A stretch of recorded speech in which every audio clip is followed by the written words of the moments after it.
السلام علیکم ناظرین، سیاست ٹی وی کے عالمی خبرنامے میں آپ سب کا تہہ دل سے استقبال ہے۔ میں ہوں فرزان احمد۔ سب سے پہلے پیش ہے ہیڈ لائنز۔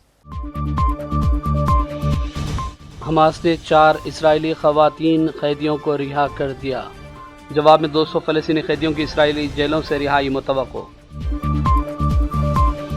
حماس کے شہید رہنما یحییٰ سنوار کی القصام بریگیڈ کی جانب سے شہادت سے پہلے کی خصوصی فوٹیج نشر کر دی گئی۔ الجزیرہ نے جاری کی خاص رپورٹ۔ مغربی کنارے میں ظالم اسرائیلی فوج نے منگل سے اب تک کم 14 فلسطینی باشندوں کی لے لی جان۔ فلسطینیوں کی جانب سے غیر معمولی مزاحمت کا سلسلہ بھی جاری۔ امریکی وزارت خارجہ نے دنیا بھر میں تقریباً تمام امدادی پروگراموں کے لیے نئے فنڈز معطل کرنے کا حکم دے دیا۔ خوراک سے متعلق ہنگامی پروگراموں اور اسرائیل کے علاوہ مصر کے لیے فوجی امداد کو استثناء دیا گیا۔ اور سعودی عرب ملک شام کی بازیابی کی حمایت کے لیے تیار، پابندیاں ہٹانے کے لیے متعلقہ ممالک کے ساتھ بات چیت۔ وزیر خارجہ سعودی عرب شہزادہ فیصل بن فرحان کا بیان۔ ہیڈ لائنز آپ نے دیکھی اور پیش ہے خبروں کی تفصیلات۔ شروعات کریں گے بڑی بین الاقوامی خبروں سے۔ اسلامی تحریک مزاحمت حماس کے عسکری ونگ القصام بریگیڈ نے آج مزید 4 اسرائیلی خواتین قیدیوں کو رہا کر دیا۔ جنگ بندی معاہدے کے تحت یہ رہائی عمل میں آئی۔ ریڈ کراس کے اہلکاروں کو حماس کے افراد نے اسرائیل کے حوالے کیا۔ اس موقع پر جذباتی مناظر دیکھے گئے۔ قیدیوں کے تبادلے کے معاہدے کے تحت آج ہفتے کے روز انہیں رہا کیا گیا ہے۔ ابو عبیدہ کی جانب سے جاری کردہ بیان میں کہا گیا کہ قابض اسرائیل کے ساتھ قیدیوں کے تبادلے کے معاہدے کے فریم ورک کے اندر قصام بریگیڈ نے 4 خواتین قیدیوں سپاہی کرینہ عارف، سپاہی ڈینیل گلبوا، سپاہی نامہ لیوی اور سول خاتون لیری الباگ کو رہا کرنے کا فیصلہ کیا تھا۔ مغربی کنارے میں حماس کے سربراہ ظاہر جباری نے تصدیق کی کہ حماس نے ثالثوں کو 4 اسرائیلی قیدیوں کے ناموں پر مشتمل فہرست دی، جو کہ تبادلے کے معاہدے کے پہلے مرحلے کے دوسرے بیچ کے حصے کے طور پر ہے۔ اس کے علاوہ اسرائیلی جیلوں میں قید 200 فلسطینیوں کی رہائی بھی متوقع ہے۔ الجزیرہ ٹی وی چینل کے پروگرام ماں خفیہ اعظم میں پہلی بار اسلامی تحریک مزاحمت حماس کے شہید رہنما یحییٰ سنوار کی قصام بریگیڈ کی جانب سے شہادت سے پہلے کی خاص فوٹیج نشر کی گئی۔ خصوصی فوٹیج میں سنوار کو رفح اور دیگر علاقوں میں پیش قدمی کرنے والی اسرائیلی فوج کے خلاف زمینی قیادت کی کارروائیاں کرتے دیکھا جا سکتا ہے۔ اس میں یحییٰ سنوار کو گھات لگا کر حملوں کے درمیان 1 سے زیادہ علاقوں میں حرکت کرتے ہوئے اور قصام بریگیڈ کے مجاہدین کے حوصلے بلند کرتے ہوئے دکھا گیا۔ ایک منظر میں سنوار رفح میں طلعت سلطان بٹالین کے کمانڈر محمود حمدان کے ساتھ آپریشن کی منصوبہ بندی کرتے ہوئے بیٹھے دیکھے گئے۔ حمدان رفح میں ان کے ساتھ شہید ہو گئے تھے۔ یحییٰ سنوار کو فرنٹ لائن پر اسرائیلی گاڑی کو دیکھتے ہوئے دکھایا گیا، جسے رفح کے طلعت سلطان محلے میں نشانہ بنایا گیا اور اسے نقصان بھی پہنچا۔ اس پروگرام کے اندر خاص فوٹیج جاری کی گئی، جس میں القصام بریگیڈز کے چیف آف اسٹاف محمد ظیف کو 7 اکتوبر کے حملے میں نشانہ بنائے گئے فوجی مقامات کی نشاندہی کرتے ہوئے دیکھا جا سکتا ہے۔ فلسطین کے مقبوضہ مغربی کنارے کے شہروں میں ظالم اسرائیلی فوج کی غنڈہ گردی کے خلاف مزاحمتی کارروائیاں جاری ہیں۔ فلسطینی انفارمیشن سینٹر کی جانب سے رپورٹ میں بتایا گیا کہ جمعے کے روز غرب اردن کے مختلف شہروں میں 32 مزاحمتی کارروائیاں ہوئیں۔ ان میں فائرنگ کے واقعات پر مبنی کارروائیاں شامل ہیں۔ گزشتہ 24 گھنٹوں کے دوران فلسطینی شہریوں نے قابض فوج پر فائرنگ کی، بم دھماکے کیے، سنگباری کی، پرتشدد ریلیاں نکالی اور یہودی آبادکاروں کا مقابلہ کیا۔ اس طرح مجموعی طور پر غرب اردن میں 32 مزاحمتی کارروائیاں ہوئیں، جنین پر اسرائیلی فوج کی جارحیت کا مقابلہ کرتے ہوئے بم پھینکے گئے اور ایک فوجی جیپ کو بھی تباہ کیا گیا۔ گزشتہ ایک ہفتے کے دوران فلسطینی شہریوں کی جانب سے 145 مزاحمتی کارروائیوں کی رپورٹ ہے، جبکہ دوسری جانب ظالم اسرائیلی فوج نے منگل سے لے کے اب تک کم سے کم 14 فلسطینی باشندوں کو شہید کیا ہے، جبکہ درجنوں باشندے زخمی ہوئے۔ مغربی کنارے کے شمالی شہر جنین کے جنوب میں اسرائیلی فوج کے ڈرون طیارے نے گاڑی کو نشانہ بنایا، جس میں 2 نوجوان شہید ہو گئے ہیں۔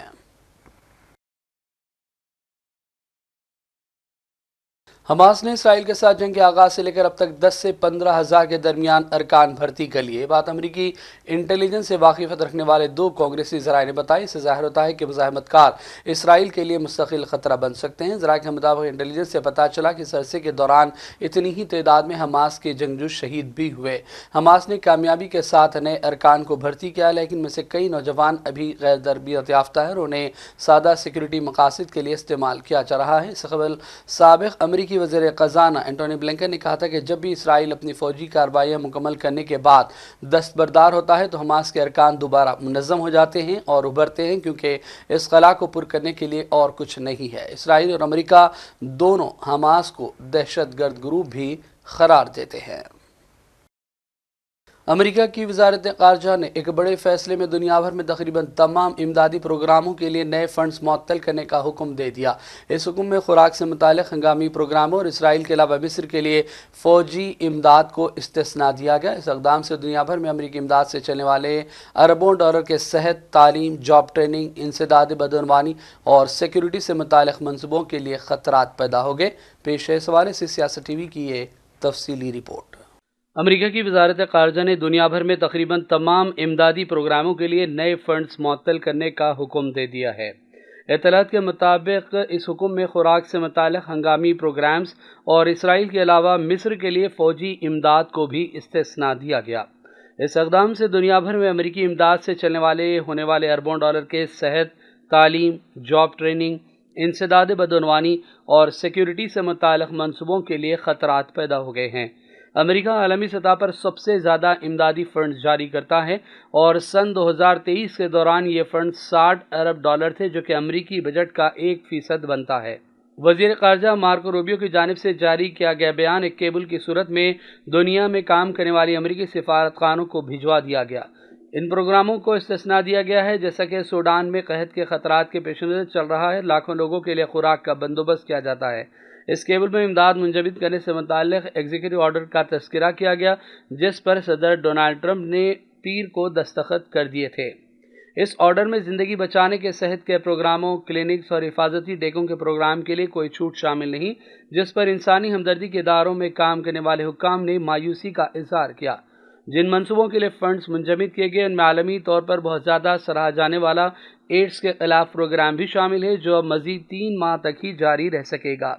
سابق صدر جارج ڈبلیو بش کے دور میں شروع ہونے والے اس پروگرام کو 2.5 کروڑ جانیں بچانے کا کریڈٹ دیا جاتا رہا ہے، جن میں 55 لاکھ بچے ہیں۔ کچھ امدادی منصوبوں کے حکام کو کام بند کرنے کے احکامات بھی موصول ہو گئے۔ امریکی ایجنسی برائے بین الاقوامی ترقی کے سابق سینئر اہلکار نے اس اقدام کے حوالے سے کہا کہ کچھ بڑی تنظیمیں اس حکم نامے کو عالمی سطح پر امریکی مدد سے چلنے والے کاموں کی فوری طور پر بندش سے تعبیر کر رہی ہیں۔ اہلکار نے کہا ہے کہ ممکنہ طور پر بہت سے لوگ کام فوری طور پر بند کر دیں گے تاکہ مزید اخراجات سے محفوظ رہا جا سکے۔ آکسفیم امریکہ کے سربراہ ایبی میکسمین کا کہنا ہے کہ امداد کی بندش دنیا بھر میں فیملیز اور بچوں کے لیے زندگی اور موت کا مسئلہ بھی بن سکتی ہے۔ بیورو رپورٹ، سیاست ٹی وی۔ امریکہ کے صدر ٹرمپ نے قدرتی آفات سے متاثرہ علاقوں کے دورے پر پہلے نارتھ کیرولینا پہنچے اور پھر لاس اینجلس کا دورہ کر رہے ہیں۔ نارتھ کیرولینا کے شہر ایشویل میں انہوں نے متاثرہ آبادیوں کے لیے ہر ممکن مدد کا یقین دلایا۔ اپنی دوسری صدارتی مدت کا حلف اٹھانے کے بعد آفت زدہ علاقوں کا ٹرمپ کا یہ پہلا دورہ ہے، جہاں لوگوں کی زندگیاں سمندری طوفان، جنگل کی آگ اور دیگر قدرتی آفات سے بری طرح متاثر ہوئی۔ نارتھ کیرولینا کے شہر ایشویل پہنچنے کے بعد ٹرمپ نے اس علاقے میں ستمبر میں آئے سمندری طوفان ہیلین کی تباہ کاریوں سے نمٹنے کے لیے وفاقی ادارے فیڈرل ایمرجنسی مینجمنٹ ایجنسی کی کارکردگی پر سخت تنقید بھی کی۔ متاثرہ علاقوں میں بحالی کی کوششوں پر بریفنگ کے دوران ٹرمپ نے متاثرین کی مدد کی فراہمی میں تیزی لانے کا بھی وعدہ کیا۔ سعودی عرب کے وزیر خارجہ شہزادہ فیصل بن فرحان نے کہا کہ ان کا ملک شام کی بازیابی کی حمایت کے لیے تیار ہے۔ ہم شام پر سے پابندیاں اٹھانے کے لیے متعلقہ ممالک کے ساتھ بات چیت میں مصروف ہیں۔ ریاض کو شام پر سے پابندی ہٹانے کے حوالے سے مثبت اشارے ملے۔ سعودی وزیر خارجہ شہزادہ فیصل بن فرحان نے اپنے شامی ہم منصب اسد اشیبانی کے ساتھ پریس کانفرنس میں اعلان کیا کہ جب تک شامی ایک دوسرے کے ساتھ کھڑے ہیں، شام اپنی اہم پوزیشن پر واپس آ جائے گا۔ انہوں نے شام کی خود مختاری، آزادی اور اس کی علاقائی سالمیت کی تائید کی اہمیت پر زور دیا۔ سعودی وزیر خارجہ نے شام کی معیشت کی بحالی کے لیے تعاون پر بھی زور دیا۔ اسی تناظر میں انہوں نے شام کی نئی انتظامیہ کے اقدامات کی ستائش کی اور شامیوں کی اس مرحلے سے کامیابی سے گزرنے کی صلاحیت پر اعتماد کا بھی اظہار کیا ہے۔ اور اب آخر میں ہیڈ لائنز پر ڈالیں گے ایک اور نظر۔ حماس نے 4 اسرائیلی خواتین قیدیوں کو رہا کر دیا۔ جواب میں 200 فلسطینی قیدیوں کی اسرائیلی جیلوں سے رہائی متوقع۔ حماس کے شہید رہنما یحییٰ سنوار کی القصام بریگیڈ کی جانب سے شہادت سے پہلے کی خصوصی فوٹیج نشر کر دی گئی، الجزیرہ نے جاری کی خاص رپورٹ۔ مغربی کنارے میں ظالم اسرائیلی فوج نے منگل سے اب تک کم سے کم 14 فلسطینی باشندوں کی لے لی جان، فلسطینیوں کی جانب سے غیر معمولی مزاحمت کا سلسلہ بھی جاری۔ امریکی وزارت خارجہ نے دنیا بھر میں تقریباً تمام امدادی پروگراموں کے لیے نئے فنڈز معطل کرنے کا حکم دے دیا۔ خوراک سے متعلق ہنگامی پروگراموں اور اسرائیل کے علاوہ مصر کے لیے فوجی امداد کو استثناء دیا گیا۔ اور سعودی عرب ملک شام کی بازیابی کی حمایت کے لیے تیار، پابندیاں ہٹانے کے لیے متعلقہ ممالک کے ساتھ بات چیت۔